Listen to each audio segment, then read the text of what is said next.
Hello, everyone out there in podcast world. Hope you're having a wonderful day.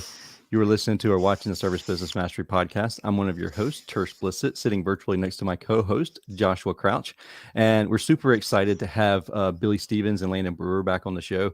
The last time that we had the two of them on, I was actually at an event. And so I was operating off of Wi-Fi. So I was like, it was super glitchy for me. And and then my battery died like 5 seconds into the recording. And so it was horrendous for me, but I'm super excited to talk today because we're going to talk about inflation, and we're also going to talk about warranties and the downside of doing warranties yourself in-house, like an in-house or self, what is it called? Self-warranty. Self-warranting. Yeah, I guess that's how you'd say that.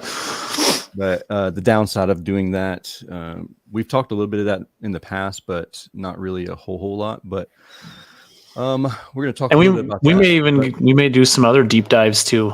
Yeah. Who knows? Billy and Landon are game for other stuff too. So we'll see where the conversation takes us today. If y'all have questions, please do not hesitate to ask in the live stream because, like Josh said, we're game for doing all kinds of questions. So with that being said, I want to give a huge shout out to Billy and his team for being a partner of the podcast, and they really stepped up for us. They were our first, they're the OG partners of the podcast, and we really are super thankful for Billy and his entire team and everything that they do for the show. But we'll talk a lot more about Sarah. Josh, you want to talk a little bit about Upfrog? Yeah, no, Justin's really brought to life again new things. Like Sarah's got their own niche with some of the automated dispatching and some of those things. Justin and Upfrog really focus on online pricing and getting upfront online pricing into the hands of consumers so they can make decisions and buy just like they buy on Amazon. So he's doing a lot of different stuff in there. I can't really share some of the stuff he's told me, but he's doing some really cool stuff as far as getting that stuff in the hands of normal everyday people and helping contractors sell those opportunities and staying away from like the home advisors of the world where you kind of have to fight for scraps, if you will. Yeah, absolutely. And last but not least, definitely Company Cam. We've had their team on the show a couple times, and the fact that they can gather all of the images and the metadata with Company Cam is a really cool feature. And then you can straight upload those directly to your website and into your carousel. So I think that's really awesome. Josh, you want to add anything to that before I start? No, having a way to manage your data, your storage, your videos, your photos, things like that it sounds so really not dumb, all on right? your cell phone. Don't put it all on your phone or your iPad because you only have so much. Oh, somebody says we're sexy, Tersh.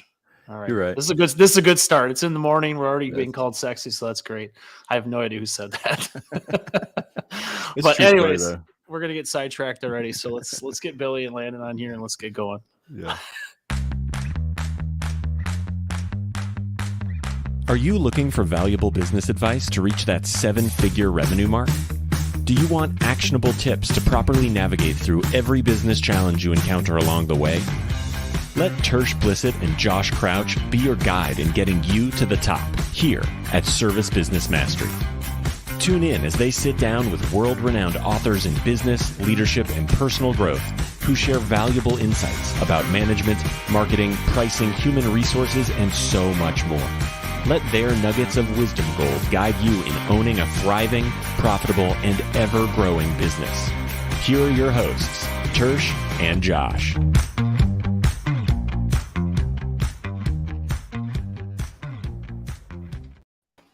Hey, welcome to the show, guys. Hello.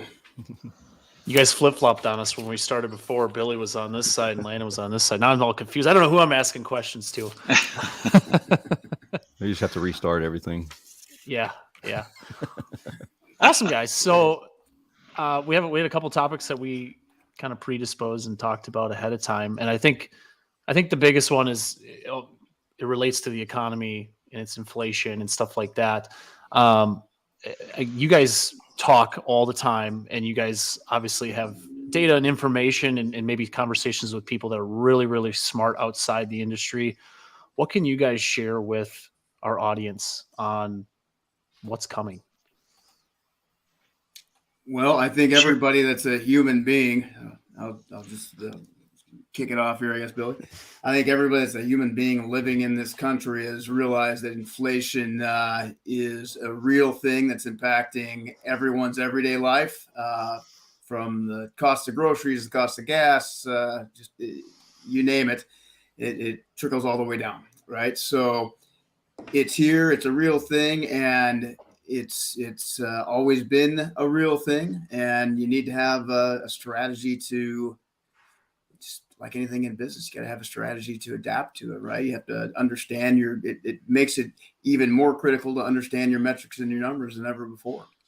So with the inflation, do you believe that we're going into a recession, or are we already in a recession? Well, number one, I don't personally care. And I don't know how many people personally care whether we're in a recession or not. Inflation sucks, period, right? It impacts everybody. I think technically speaking, we have been in a recession. People don't like to use the word for some reason because it makes them look bad, I guess. But yeah, it one way or the other, the economy is not going in the direction it was going a couple of years ago, and so you have to shift. Mm-hmm. What do you think, Billy? Hey, what I think about it is, I hear chatter, I see things, I even run a company, and there's a lot of people out there that are being affected by the so-called recession already. There's a lot going on. We're seeing a lot more people just saying, "Hey, I'll repair it or I'll put it off," where usually they would have bought, and so they're delaying their purchases. And that's the first step to a recession, is when we stop spending. The entire economy is based on us spending money. And so right now they're raising rates to slow down the spending, and that's going to have a direct effect on how you sell equipment. And so how do you still create business in your company if you can't sell equipment? What's the next best thing to do? And how do you get those things, done? Not just repairs, but refurbishments and things like that. It's how you approach the customer. Well, let's just keep this thing going for you for a couple more years with this refurbish. And when you start refurbishing, you can package a lot of stuff into that and get, higher tickets for sure, because you approach it from a standpoint that I'm here to help you keep this system running forever if you'll do this refurbishment. When we do something like that, well, sorry, Josh, when we do stuff like that though, what do we do for one with our install departments? Because we're basically taking food from their mouth in one aspect. And then what's your thought? Because there was even a post recently in one of the Facebook groups talking about the ratio of installs versus service work. What happens if you become so strong on the service side, which I read somebody make the comment that service is safe. And that's the reason why, if you're strong on service, you're just very safe company, or you leaning back on safety net. What's your thoughts on that? Well, I believe that service is an integral part of the business. It's one piece of it, right? And you have to perform in that area as well. And the margins are much better than selling a box. Just the difference between selling service and a box, the number is typically higher when you sell boxes, but the margins are lower. And service creates more margins for you and creates more opportunity down the road if you can't get the install today. This goes kind of back into my membership program. I mean, we stay busy. We have hundreds of air conditioners that are over the age of 20 that we go and see now, and we're selling those because we prepared for this. This is why I've been, preaching the membership thing for the last 2 years to everyone that would listen. And as you accumulate those, now you can cherry pick and go right in and find out exactly what you can sell by looking at the data inside of your software with your memberships. And this is how we keep our guys selling, and this is how we keep our install crews busy as well. And actually, this is the time of the year we hire. Well, and that's because you have, how many memberships do you have now, Billy? We've sold over 5,000 memberships. Okay. So you have enough membership you can keep. If you guys had to go back on service, you could literally just keep people busy with service calls and then find repairs, find opportunities inside of those systems, especially because you offer plumbing and HVAC, right? You could cross sell into one or the other. Is that I mean, I know that's your plan kind of all along, but if you had a recommendation, because I remember that, and maybe it was in Landon's group, Service Science, because I actually saw it. I don't get to see. I don't get to see a whole lot of posts anymore. But I wonder why that is. I did see that one. Yeah, and it was about the install as far as revenue. It was how much revenue is install, how much is service, and people were just kind of, wanting to find the healthy balance, if you will. And there's companies that are up there 90% of their revenue comes from installation. They're a little scared because if installations don't happen as often, or people are a lot harder to say yes, they're like, I'll just keep it going for a couple more years. They may not be able to sustain what they've, that big growth that we've experienced over the last couple of years when everybody got fat. Now we got to get smart and we got to get efficient. And I don't think everybody's prepared for that. So I like where you're going, because the two topics really relate, right? So, the general thesis is recession happens, people's spending power goes down. They may not have the ability to get credits, et cetera. So they're going to go with a lesser expensive repair versus replace option. It's kind of the theory, right? Well, which is great. But in my mind, having a specific target or set metric is good to have, historic figures. If you're 70-30 and you want to get to 80-20 or whatever the number is, it's good to have those targets and those KPIs. But service sales, it's all the same thing, right? So we are a service company. Every one of us provides a service to the customer. And our job is to go in. We have a protocol on every single call. This is what happens. This is what we do at different intervals. And we're watching and making sure that those things are occurring. And then we're providing options to the customer that, fit whatever that need is. And certain things happen at different probabilities. But at the end of the day, you got a guy in your house performing a service, making a recommendation, a guy or a lady performing service, making a recommendation.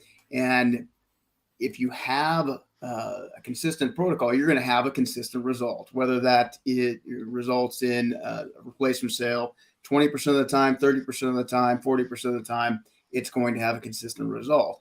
Now you have to just backtrack, and it's math, right? So in order to achieve the margins that you want based on those results, you got to price your replacements a certain way. You got to price your service department a certain way, and it will yield the margin that you want. And so everybody's model is slightly different, but if you go in and you have a defined service call protocol and a way to monitor what's happening in the house and like really dive into the more visibility, the better, right? If you have a way to do that and you ensure that everything is happening as you've designed your system, you will get the result that you want.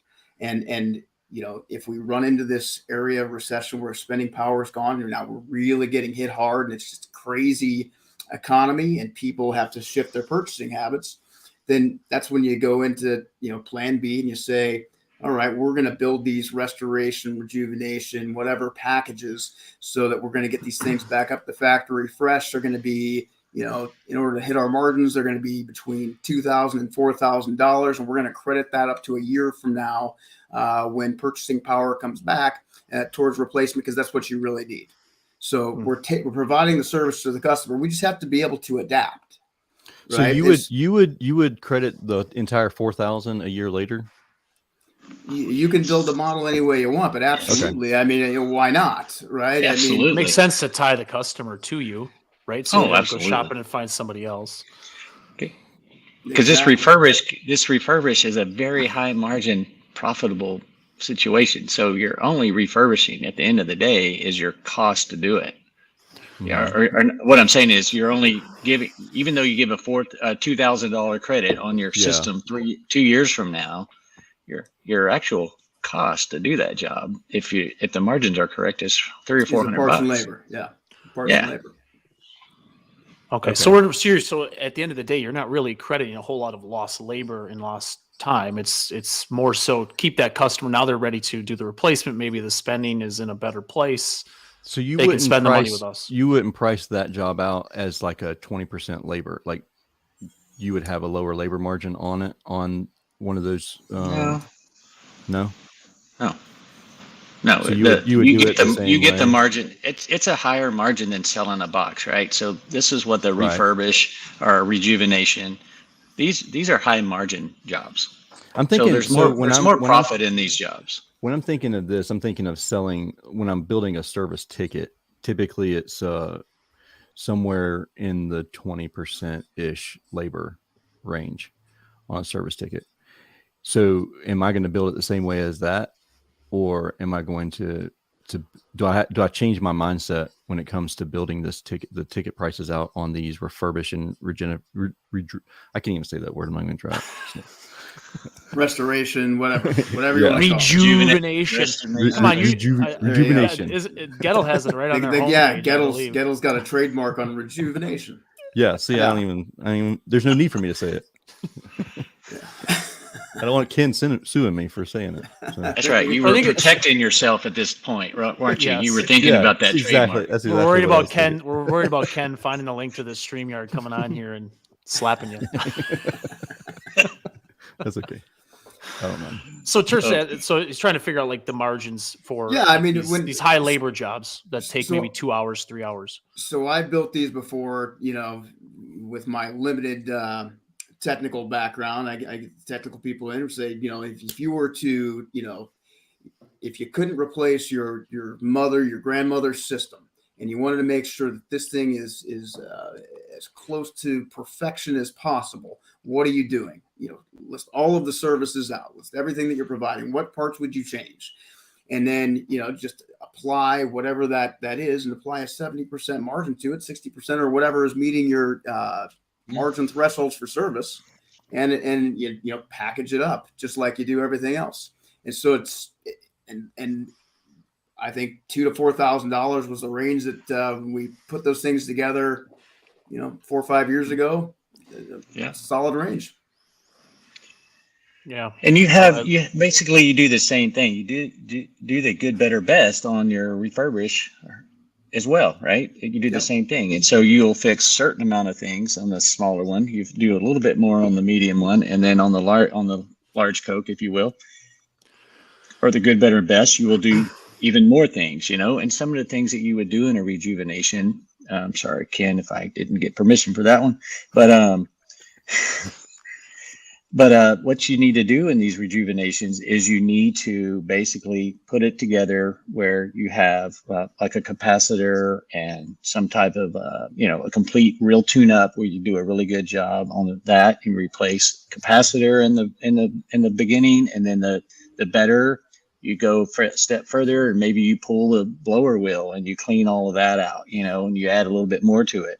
But each one of these, you just keep giving them more of a service. And if you get to the better and the best, maybe you use your install crew to do these things and keep your guys running these. Yeah, you might be replacing, on the high end, you might be replacing motor, circuit board, whatever, is a key element to be replaced to make sure the thing lasts, right? So package it up and offer solutions just like you would any other time, right? And so I built these back years ago, like right after the housing recession, like thinking, man, this is gonna collapse. We need to have this kind of as a backup, and we never really used it. We just kind of doubled down on marketing and just doubled down on other stuff that actually got we gained a little bit of purchasing power ourselves, because when this happens, like for some reason situations like this drive the some of these people out of business and just making poor choices, right? So like it's a life skill. It's like a business skill and a life skill. Yeah. Like when you have the ability to remain calm and strategize in situations that are disruptive, potentially harmful, you're not freaking out like everybody else. You're not freaking out like everybody else. And you sit there and just like write it down. Oh, the world is ending. Okay, well, let me think about this. Like if you can do that and go through that exercise and build it, you can come out in an optimal solution. But most people don't do that. They respond the opposite way, and that's when bad things happen, right? So, like, do that, and that's what the recession and all these words are like. It's designed to induce fear, right? Mm-hmm. So, Landon, let me ask you. So, you mentioned back in the Great Recession, you guys, you built these things as a backup. didn't have to use them a ton, but you guys doubled down on marketing. What made you decide to do that and do more marketing or do different styles of marketing at that time versus pulling back and being like, well, let's save some cash? It's probably the same thought process that goes into like when COVID hit, right? So people are like, oh no, nobody wants you now. We're going to retreat. Let's some people took the step of like, let's reduce our manpower. Let's, cut back on expenses. And other people are like, well, let's just spend some more money, right? Let's go out and create some videos. Let's talk, put some stuff on our website, show everybody what we're doing to take care of them, double down because we got people at homes now. It like every situation that you're in, there is an optimal outcome. You just got to try and figure out what that is. So for us, it's like, okay, what's the opportunity? The opportunity is advertising is cheaper. If we know that people are going to stop advertising. So we go to the advertiser and we say, hey, if we double down, what kind of rate can we get when everybody else is going away? And we got all kinds of, so in every situation, there's an opportunity. It's just like investing, right?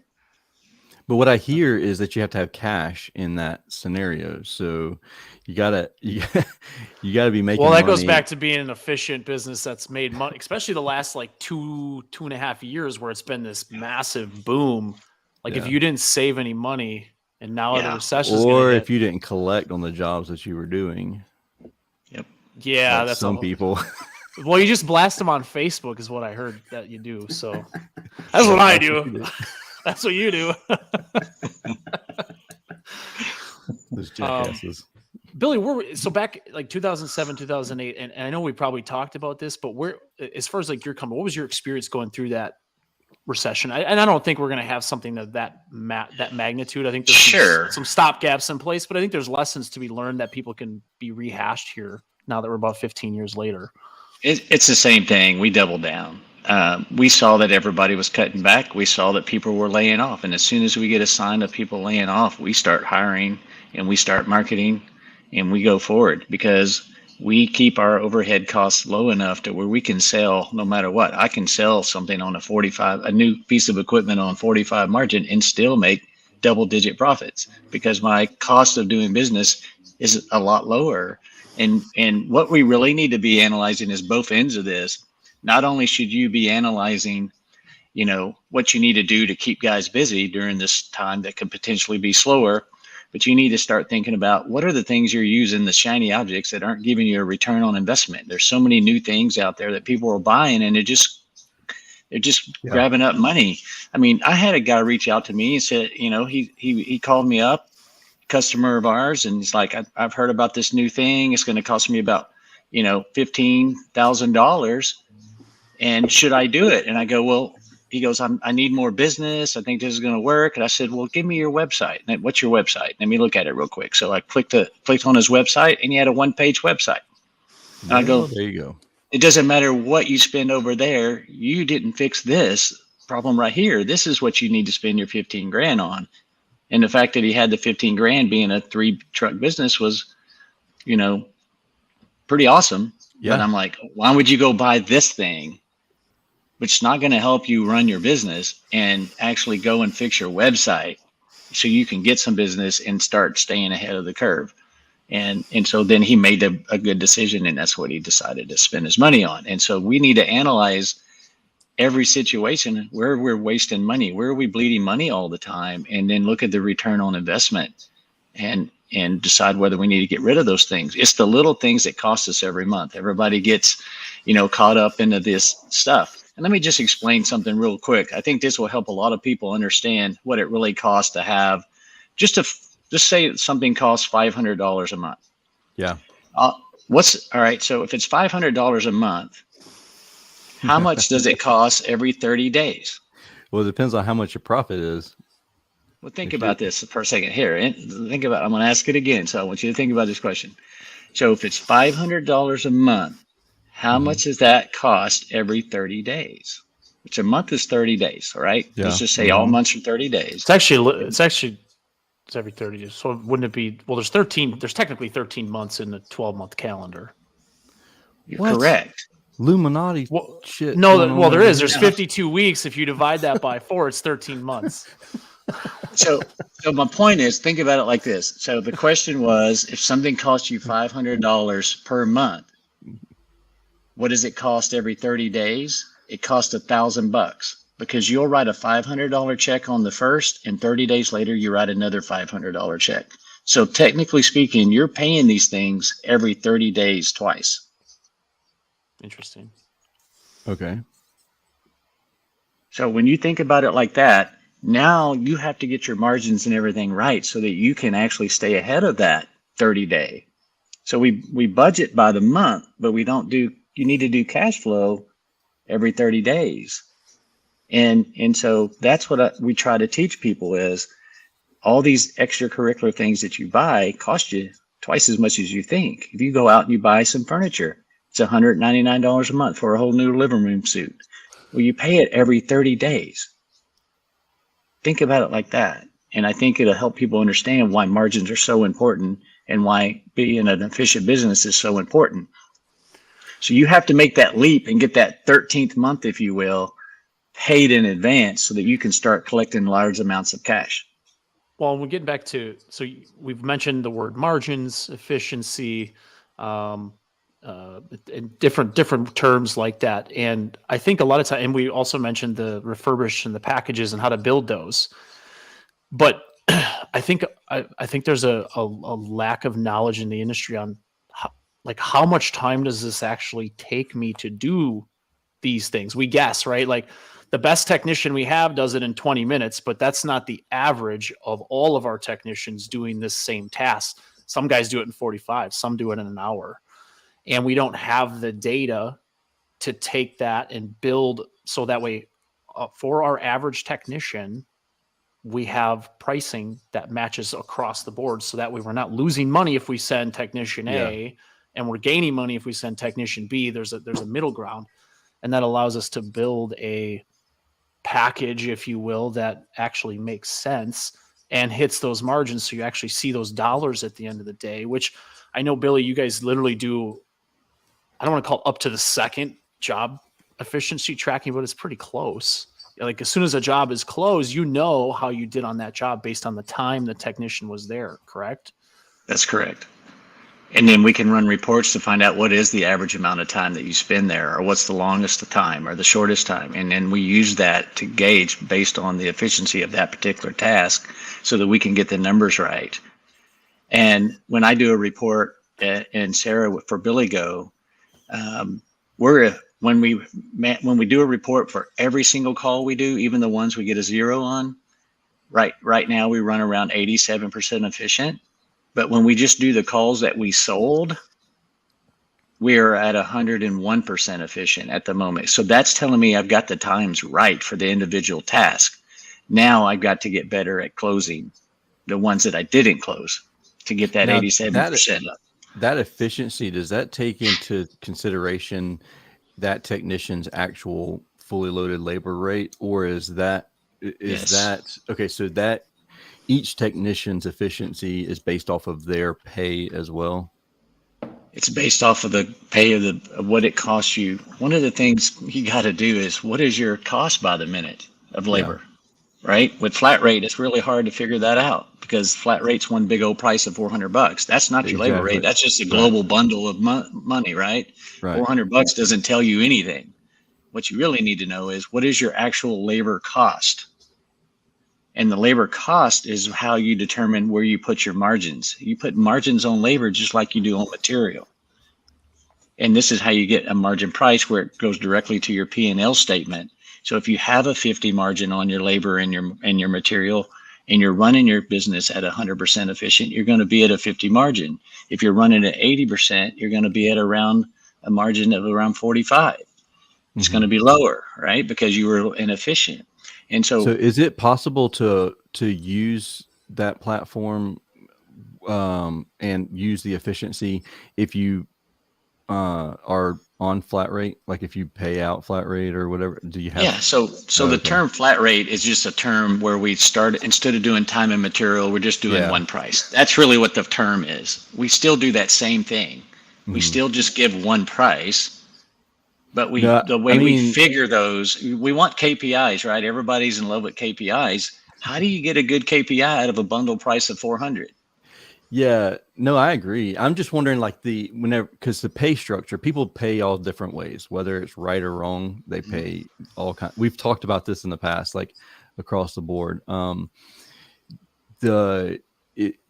we accurately track efficiency if we're paying commission pay, or if we're paying flat rate pay or piecemeal pay? Yes. Okay. The answer is yes. It's a very simple formula. Flat rate pricing, when you try to figure it out, it's a long list of things you got to do, right? Oh, yeah. There's a lot of metrics to it.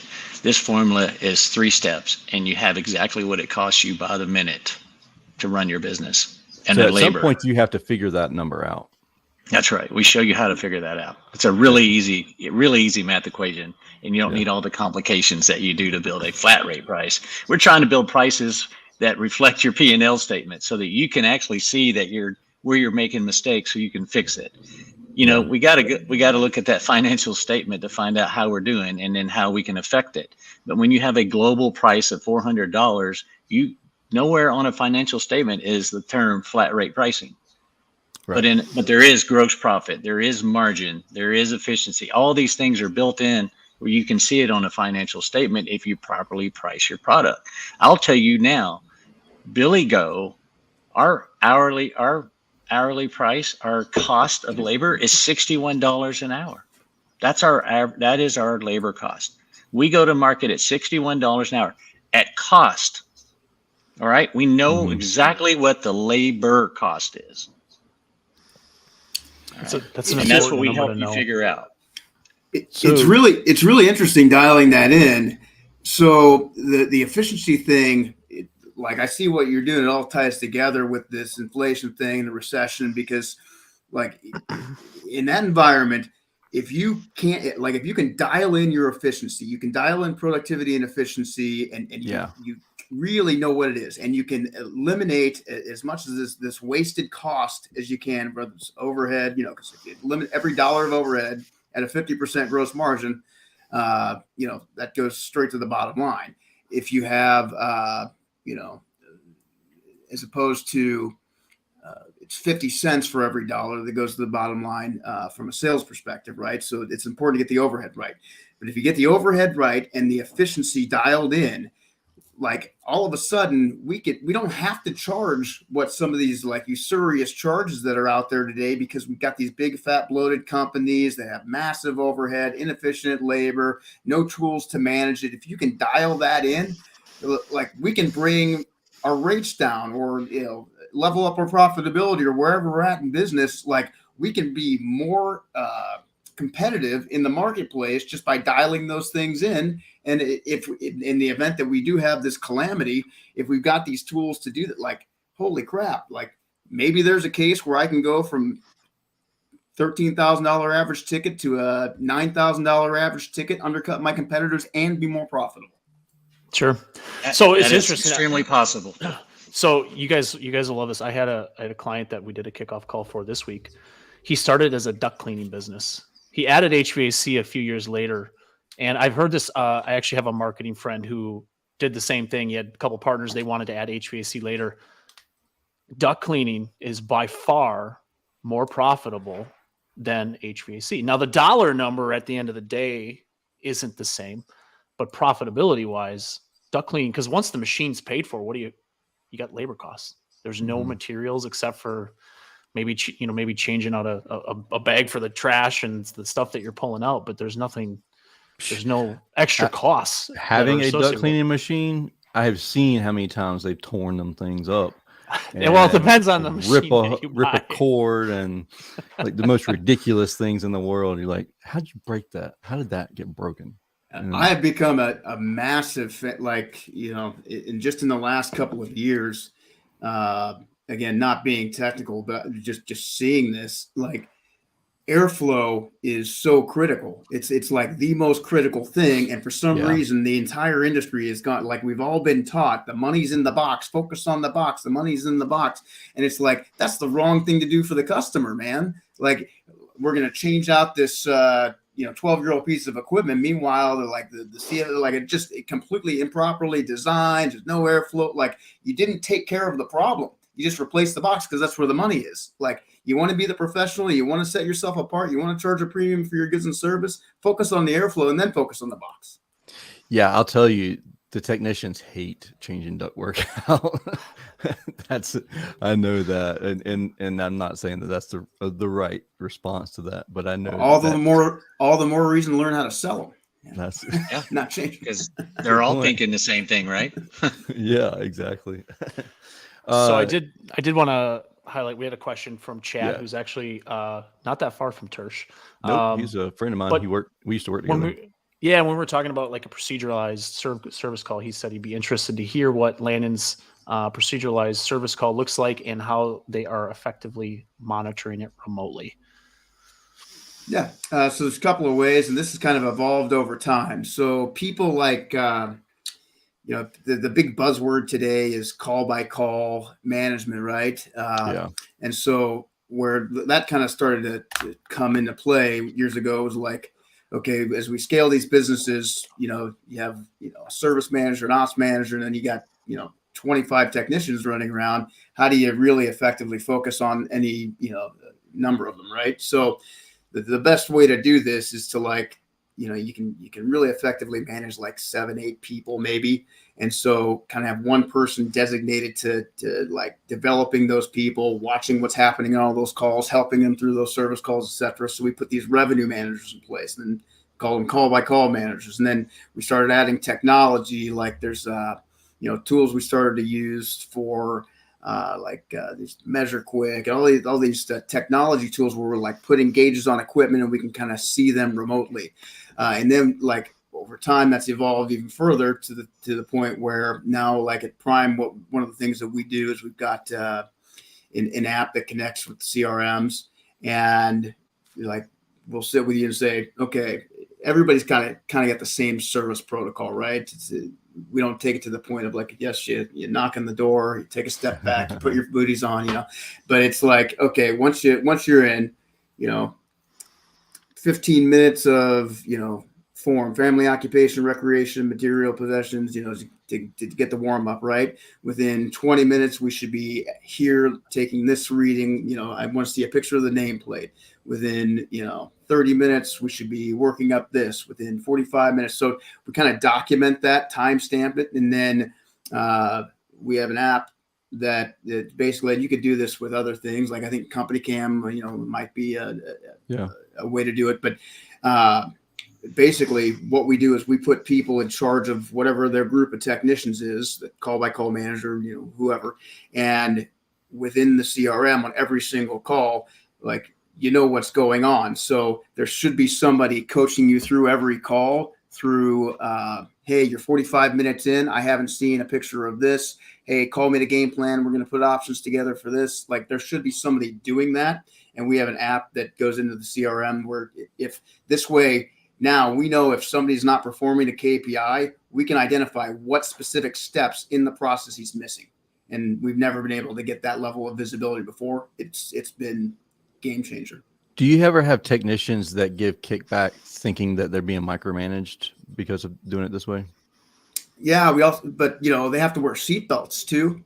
That's a requirement. And, got to show up on time, but like, yes, every change that you install, because we install change the business model constantly, it's always going to be perceived that way. So the secret to success there is how you present it, right? Yeah. If you've got a culture, if you've got a group of people that you're working with and they know, hey, my job as your coach, as your, teammate, mentor, whatever your job is, my job is to make you better, to like sit down, learn your goals. What do you want to do in your career? What are you working for? Why do you work here? Are you trying to, buy a house? You're trying to have kids? Like, what's the goal? Okay. My job is to make you get that goal and then some. And so I'm going to design a system that's going to help you do it, whether that's training, whether that's providing you with the right vehicles, the right uniform, whatever. Like my job is to maximize that for you. And so I'm designing this system, then I'm going to solicit your feedback, and then we're going to come back and like, boom, here's a solution. This is what we're doing to get you where you want to go. And my job is if they know that you're making them better with the effort. Now, if you're just doing stuff to just annoy the shit out of them, which I think that's what they think in their heads, right? But unless you're just some weird, odd human being that lives to torture people, like, you just have to be good at communicating while you're doing it. Yeah. Makes sense. No, it's a good point. So we're about 40 minutes in and we haven't talked about self-warranting, and there's a lot of acquisitions. There's a lot of acquisitions going on, and there's some other thoughts and some other groups about this topic. So I kind of want to leave the floor open for you guys to, I guess one, maybe Landon, because we talked about this before we went on today. You've had all kinds of experience experimenting with different things. Could you kind of take us through that, and then we can kind of start talking about maybe some of the pitfalls of just the different ways that you can do this? Yeah, our industry is interesting when it comes to warranty and stuff like that. Even like financing before, like it's kind of slow to adopt, whether it's flat rate pricing, finance, like doing these things that every other industry seems to adopt a little bit faster. And, so we played around with warranties over the years and marketed them a certain way and sold them a certain way. And we just kind of, never really got a big, right in the right groove with it, in my opinion. And so, years ago when I moved into the neighborhood I'm still in, the guy that lived next to me had sold a whole bunch of insurance warranty companies to a private equity firm, and had moved to California to run that for him. And, went out one night, he was telling, and they were mostly like from the car industry, right? And so he was telling me about how they worked, and then telling me about another guy that owned a car business and an air conditioning business, was doing real well with it over here. And so I just started like kind of researching it. And, in the car industry, you go to buy a car, like their process is very smooth. So you select the car, then you negotiate some options, then you go in, they put you with this finance manager guy, which is basically like the closer, right? And then he sells you on the extra paint and extra this. And then the big part of that, the one where like that nobody tells you, is they make all their money on that stuff, and the options and the warranty is a huge part of how they make that money. And so it is a massive business that the people in the car industry have figured out. Or like, you go to buy an appliance at, age me, Circuit City, I don't even think they're still around, like a Best Buy or a Target, or, I bought something at a CVS one time when I was out of town, and at the checkout counter at point of sale, it said, do you want to add the warranty to protect this for $8 or whatever? And people buy it. They spend the money to do it because they're presented with the option. The problem in our industry, like, we're missing out on this massive revenue opportunity because we just don't present it as an option, because it's just one of those things, like something else to add to the arsenal. But like, you talk about this, recession and having to make these packages and do all this stuff. Like, people obviously see the value in making sure that 10 years from now they're not going to have to pay a fee to fix this thing that you're selling them for $15,000 today. That's a clear value that everybody understands. Home warranties are sold like they're going out of style. There are warranty companies that are publicly traded warranty companies that have gotten into the HVAC space in the last couple of years in a massive way through acquisitions, because we are so poor at doing it. The warranties are actually buying air conditioning companies because they want to sell more warranties. That's how much we missed the boat, right? It just blows my mind. So, the question you talked about is like, if you sold one of these businesses before, or if you're thinking about selling your business, have sold a business, like, there's something called contingent liability. And contingent liability, it's a generally accepted accounting principles, GAAP accounting principle. Like, if there's a likelihood of loss or a likelihood that there's going to be a liability in the future, you have to account for it. It's required, right?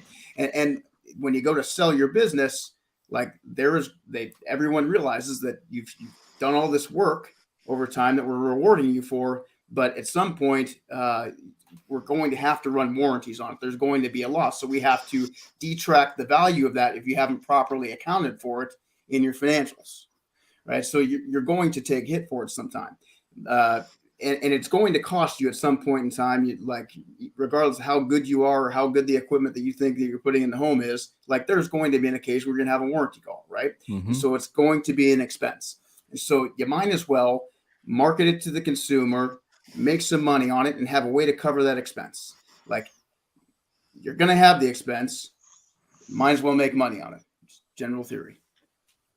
Get paid to go back, right? It's just simple as that, instead of it coming out of your pocket. And that's one of the things that we saw the opportunity in this field, this warranty space, and we built them, a big part of Sarah to manage home warranties, extended warranties, things like that. And the most important thing you got to have is a very easy to way to get model serial numbers and then track all of this stuff. That's where we missed the boat, because up until now, selling extended warranties were very difficult to manage. You had, when you would sell one back in the day, still today, you would sell it, and then someone's got to handle all those warranties. That's so someone at that point needs to get over to the warranty company, let them know that they sold a warranty. Then they got to get it all set up in their system. And then once it's set up in their system, you got to pay them. And you do all these transactional things that require a lot of people's time. And so we just automated that whole process. And so another thing where job time efficiency really comes into, if you have a job that you sold 3 years ago and you do a warranty on it today, that warranty is job costed back to that original install, and that gives you a KPI you never really had before. Yeah. Right. And so we're always being able to job cost back to where we are really doing. And now we have another way to measure whether or not we're profitable. Mm-hmm. So what is the downside of just doing that in-house and having it? So I've got a few points that I want to read here. So in-house, here's the pitfalls. You need state licensing and compliance that can be added regulatory burden. You need for deferred revenue accounts that comply with GAAP, just like Landon said, and adds burden to accounting and CPA oversight. And then they are a liability. That's the biggest thing. It is a liability. So you are saying that you're going to go fix that, right? When you sell it. And the thing is, it's a future liability, but the money was used to make payroll this week. Yeah. Right. Yeah. That's the problem. That's the problem right there. It's supposed to be in a different account, isn't it? Like a bonded account? It's supposed to be in a different account. It's supposed to be managed. And you're supposed to be in, like, even invoicing from one account to the other when you do these warranties and stuff like that too. Right. Like, you're supposed to actually keep track of the labor. It's like running two businesses in one. Correct, but either way, right? So you're not saving any money. So, like, let's say you're taking this money out and you're setting it aside in another account to put it into the warranty reserve. Like, that's you're not saving any money by doing that. You're still paying taxes on all of that money you got sitting in this warranty reserve because you have to pay taxes on it. Just because it's an expense, you're not saving the money. Now, if you go buy it from somebody, now you're saving the money. You're not paying taxes on it. Could you theoretically, okay, so that's a great point that I want to make sure nobody misses out on, the taxes, but could you invest that money, or are you not allowed to invest it? You can invest the money, but you have to invest it out of that account. And you're going to, what kind of investment do you want to do? What kind of risk do you want to put it up? Technically, it depends on where you're at. Like, you have to have the right license, bonding, insurance to actually put it aside in a warranty company. You have to have, like, there's certain requirements that are restrictive there, and it's a big ordeal. I started looking into this like 3 or 4 years ago because I was like, man, I want to do this, and it's like it's not within my wheelhouse. It's a big thing. And to answer your question, the only way you can really invest, you have to keep a certain amount in the account at all times, right? And so get an interest-bearing account. There's a way to invest it. Just put it in an interest-bearing account if that's what you need to do. But you have to have cash on hand for that account for every warranty you sell. That is the nature of the beast for a warranty company. A warranty company sells a warranty for X number of dollars, and they know that I don't really know the exact number, but they're saying, okay, so 80% of the money we bring in, we're going to pay out in claims, and 20% is what we have left over to actually have a warranty business. That's how a warranty company actually works. And are you prepared to do it that way, to have 80% of that money sitting there for claims? That is the rules, and that's how you're supposed to do it. So if you sell a warranty for $500, you got to keep $400 at all times until that warranty expires. And if you do a 10-year warranty, that $400 sits there for 10 years. 10 years. Yeah. That's the way it's supposed to be done. That's not the way it's always done. It's not being done that way at all. That's We're the way using it's it to never make done. paper. That's the way it's never done. And it's not an efficient use of your cash, right?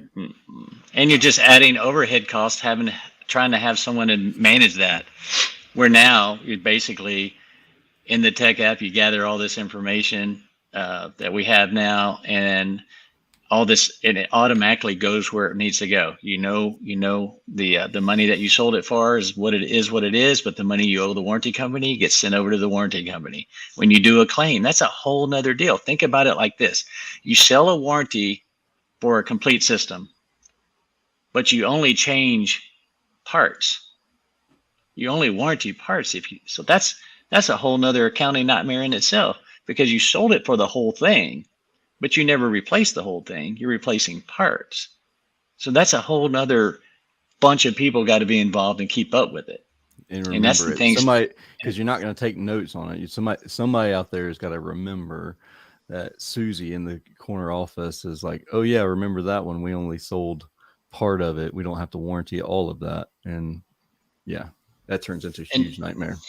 Let's say you're in a area of the country where, there's 2 air conditioners in a house. Which one has the warranty? Which one doesn't? We've run into that before.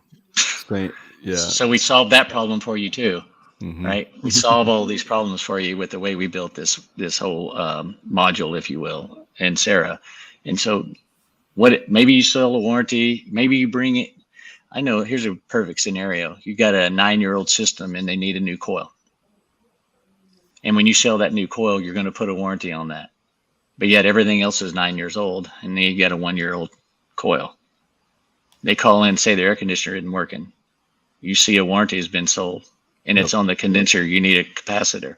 Well, you just warranted something that you weren't even supposed to warranty. Mm-hmm. We solve all this problems for you. That's the kind of stuff that we solved. So you know exactly what you're warranting, how much you warranted it, job costing it for the life of the warranty, back to the original job. All these things, so that you can now have a better idea how to properly price your product. But here's something else.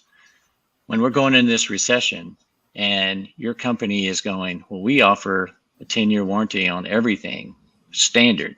You don't price it up. You put it in the package. You don't price it up more, as an additional item. It's all put in there and job costed for, right?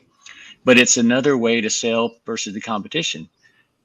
It's already included. A 10-year parts and labor warranty is included in our price, right? You price for it, but now you're selling the feature that no one else is selling. Yeah. So that separates you from the next guy. And yeah, you might be slightly higher, but you're offering no worries for 10 years. Yeah. Billy, have you ever considered packaging that with a membership or a maintenance program? Yes, sir. That's part of what we're doing here, along with a few other things that we're developing at this time. Because it's like a worry-free 10-year, worry-free. Right, no we will check. Contact 10 you. year. Like literally, we're going to take care of everything. Obviously, you have to make sure that you're priced appropriately for those 10 years of maintenance visits or whatever. Right. But I'm just curious, because we do the 10-year parts and labor, but why not? Why are we stopping there? Why don't we just 10 years? You don't have to worry about another check guarantee or whatever. Whatever. That's exactly what we're trying to do here. Because when you go to a customer, they're worried. They're worrying about this situation. They're worrying about how to pay for it. They're worrying about how to fix it, or they're worrying about having to buy another one. Let's sell them another one and give them a worry-free outcome for the rest of it forever on that new unit, as long as they live in that house. And we've talked, I think, before about this. Like, eventually, the entire industry kind of shifting to this model. At some point, it's going to be inevitable, where it's kind of a monthly recurring model where you're just a member of the club, like a leasing model. So that's part of it, right? It's like, so we don't just jump from where we're at today to you just pay me to be a member of the club, and as long as you're doing that, you're just taken care of for everything that you need: replacement, maintenance, repairs, whatever. You don't just jump into that model, you phase into that model, and warranty is a big piece of that, because, if you think about what that model looks like, you're selling equipment. The equipment's going to be warranted. The equipment's going to have, payments like you need, and at some point monitoring of that equipment so that you know when it has to happen, right? So Yeah. you start doing these things individually and as different steps to move your company towards that model, and then you can flip the switch, and when that model becomes a pervasive model in the industry, you can flip the switch, and all of a sudden now you got ARR, or you're inching up towards that now by putting in smart maintenance and warranty. Marrying smart maintenance and warranty together is basically one step away from getting ARR. So how far away do you think that's going to be? Yeah, I think I think part of this, again, this all real ties together, right? With this recession and the economy thing. I think part of this economy is changing the dynamics of the industry. So what we've already seen is, and this is something that I probably track more than anybody.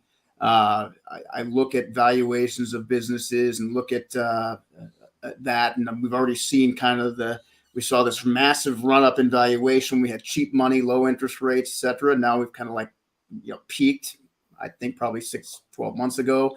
And then we're on the other side of that now where, the debt's become more expensive and difficult to get. The interest rates are going up. So now the return requirements are the same. So they're kind of putting multiples down, right? So we had this massive valuation that's based on the multiple of your EBITDA, and it's still high. It's still like way higher than it's ever been in the history of our space. So it's, again, not fear. It's just, you have to know these things so you can plan and strategize. Like if you don't have a plan and strategy to monetize your business yet, get one today, right?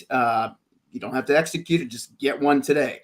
But we're on this peak now where we're coming down in valuation from the EBITDA model, right?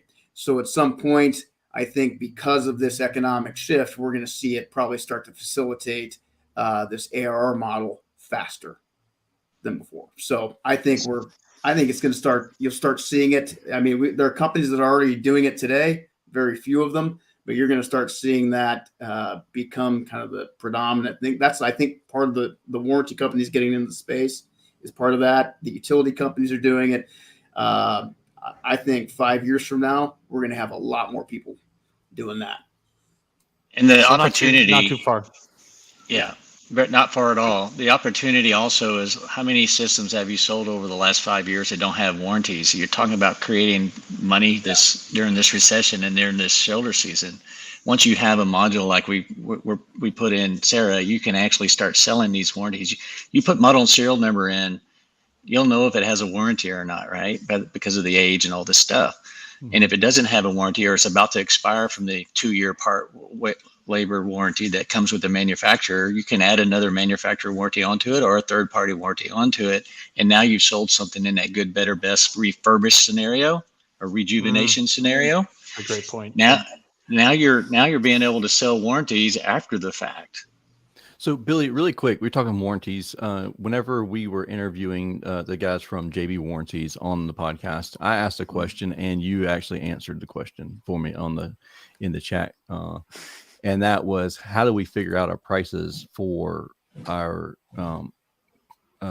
warranties whenever we're buying them? Because there's so many options out there. I mean, you can buy it at $85 or you can buy at $400 or whatever it is. So. Awesome. So you need to know what your hourly cost for your labor is first and foremost, which a lot of people don't know now. Yeah. They don't know what it actually costs them. And so we have an easy way to figure that out for you. We simplified the whole warranty process with JV in our software, where we have just a few options and then you pick the price and that affects how much you pay for the warranty. And so knowing that we're at $61 an hour in cost, what is it that I need to be at if I want to make a margin on that, right? And so that's how we figure that out. So let's just say I'm at a 50 margin. That's basically $122 an hour that I want to get paid for that labor. And so you're basically, now you're bringing in revenue for this warranty that, against the money that you spent, right? You're getting some of it back. You're getting back in the customer's home. You can talk to them about warranting the other pieces of equipment that you didn't warranty because you only replaced one of them. Yeah. And the conversation goes from there. You resell it. You sell warranties for everything they have, and you just created $1,500, $2,000 again on a warranty call because you have all the information you need to manage it. So we should be selling these warranties on margin on top of these warranties, not selling them at cost. Correct. That's correct. On the margin. Absolutely. Everything's on the margin. Profit I centers. want to say that So- out loud so that's not an assumption. Yeah. So to back it up, you need to know that hourly rate. Yeah. Well, You need to don't know know- your if you don't know the hourly rate, hourly that's- cost, and hourly then cost. figure out what margin you want on that, and then that's So- the number you pick. Well, so or there's another way to do it too. It's like you run a lot of warranties, and you just how crap are you at installing systems, right? If you're running warranties nonstop, you're like, shit, I'm gonna get $300 an hour to cover this cost, right? It's like we're gonna go high, but if you think that you've got high caliber installations and your warranty exposure is not going to be as high as the next guy, then probably go low. Yeah. That's a good point too. Yeah. Great point. Yep. And then your no worry effort that you're doing becomes an ARR or an MRR. Either way you want to do it, you can charge by the month, you can charge by the year, however you want to do it. But that's creating that ARR that we need to keep these valuations growing, to have that reoccurring money coming in all the time. And that's what we're trying to help everyone do here. This is how we need to start thinking forward, right? That's the whole idea behind memberships, that ARR, that MRR, whatever one you want. It's very important that we have this money coming in. So if on a monthly basis, if I got 5,000 people paying me monthly $10 a month, that's $50,000 that are coming in, and we never did anything for it. Every month there's $50,000 rolling in the door, and we didn't even run a service call. We just got up, had some coffee, and looked at our account, and there's $50,000. So That's what I like. that's the kind of stuff that happens. So what can you do at 50 grand in the shoulder season? You can do a lot. Oh yeah. You can use all that money to market if that's what you want to do. If you have effective marketing, and I don't recommend you do it if it's not working. Just throw more money at it. Are you not going backwards where that money you had to try to save every summer so you make it through the winter? You got to get rid of those days. Those days shouldn't exist anymore. You should be growing now. Even now, you should be growing. And what better way to grow than through efficiency, ARR, MRR, if you will, and all these things that keep bringing money into the company, whether you guys roll a truck or not. Absolutely. Cool, guys. We appreciate y'all hanging out with us. It's been right at an hour now, so we want to honor everybody's time, but we're truly, truly honored to have you guys come on the show and hang out with us today. Likewise, we enjoy coming out on here and hanging out with you guys as well. It's been a blast. Love it. Absolutely. Cool, guys. If anybody has any questions, don't hesitate to reach out to these guys. Social medias, they're all over the place. Probably not in every Facebook group, but they definitely are in Service Business Mastery Facebook group. So if you have any questions, just reach out to these guys or reach out to Josh and I, and we'll get you connected. But with that being said, I hope you have a wonderful and safe day. And don't forget to check out Sarah. Sarah, I mean, we've talked a lot about Sarah, and there's a lot of stuff that's coming down the pipeline too that's really cool that we can't talk about yet because Billy told me I can't talk about it. But well, I mean, we're business. So the difference is we're a business tool. We're not just a software or digital filing cabinet. We're a business tool to help you run a business, and that's what we really all need to be focusing on right now is getting these businesses where they need to be on firm footing. Absolutely. Man, maybe we should change this to the Business Tools Podcast. That's right. I mean, that's what we do. That's what we do. For business tools. There we go. There you go. True. Before business tools. That's true statement. It's been made. Cool, guys. I appreciate y'all hanging out with us. We'll talk to you later. All right. Take care.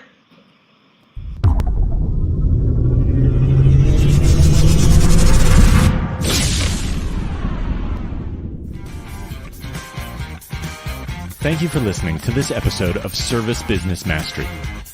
Now that you are equipped with essential business advice from this impactful conversation, you are one step closer to becoming the successful owner of your dreams. If this episode has been helpful to your business journey, don't forget to subscribe to the show, leave a rating, and share it with other owners as well. Visit servicebusinessmastery.com to learn more.